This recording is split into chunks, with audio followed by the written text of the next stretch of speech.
بسم اللہ الرحمن الرحیم۔ السلام علیکم، میں ہوں محمد ادریس سوان ایڈوکیٹ۔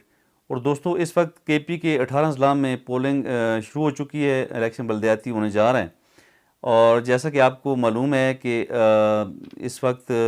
آپ جتنی بھی عوام ہے، عوام کا جمع غفیر مختلف پولیس اسٹیشن پہ جمع ہونے جا رہے ہیں، اور لوگوں کو اس وقت چاہیے کہ پرامن طریقے سے اپنی ووٹ کاسٹ کریں اور جمہوری رویوں کو ملحوظ خاطر رکھیں، کیونکہ اکثر اوقات دیکھا یہ گیا ہے کہ جب بھی کوئی بھی الیکشنز ہوں، خواہ بلدیاتی الیکشنز ہوں یا پھر جنرل الیکشنز ہوں، تمام الیکشنز میں کچھ پولنگ اسٹیشنز پہ کافی لڑائی جھگڑے پیدا ہو جاتے ہیں، تو اس سے جانی نقصان ہوتا ہے، لوگ زخمی ہو جاتے ہیں، کئی جانیں بھی ضائع ہو چکی ہیں قبل الیکشنز کے دور میں۔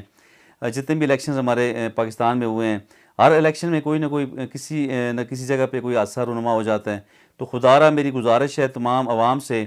کہ ایک دوسرے کا خیال رکھیں اور جمہوری رویوں کو ملحوظ خاطر رکھیں، چونکہ پاکستان میں ڈیموکریسی الحمدللہ جو قائم و دائم ہے، اور اس سے ہم نے مزید اسے بڑھوتری دینی ہے، اور ہم نے جمہوری رویوں کا خیال رکھنا ہے، ہم نے ایک دوسرے کا خیال رکھنا ہے۔ اور الیکشن اور ووٹ جو ہے نا ایک قومی امانت ہے، ہم نے اس امانت کو اچھے طریقے سے جو ہے نا کاسٹ کرنا ہے۔ اور ووٹ کے امانت کے والے سے یہ کہوں گا کہ ایک بہت ہی خوبصورت شخصیت نے یہ کہا تھا کہ یزید نے ووٹ ہی مانگا تھا امام حسین سے، اور حسینیت یہی ہے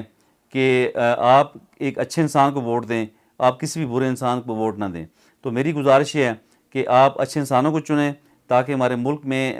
جو ہے نا جی امن آئے، ہمارا ملک ترقی کرے، اور ہم ایک دوسرے کا خیال رکھیں۔ یہی میری گزارش ہے پوری قوم سے کہ ایک دوسرے کا خیال رکھیں اور اپنی ووٹ کو جو ہے نا جی جمہوری رویوں کے تحت جو ہے نا جی کاسٹ کریں۔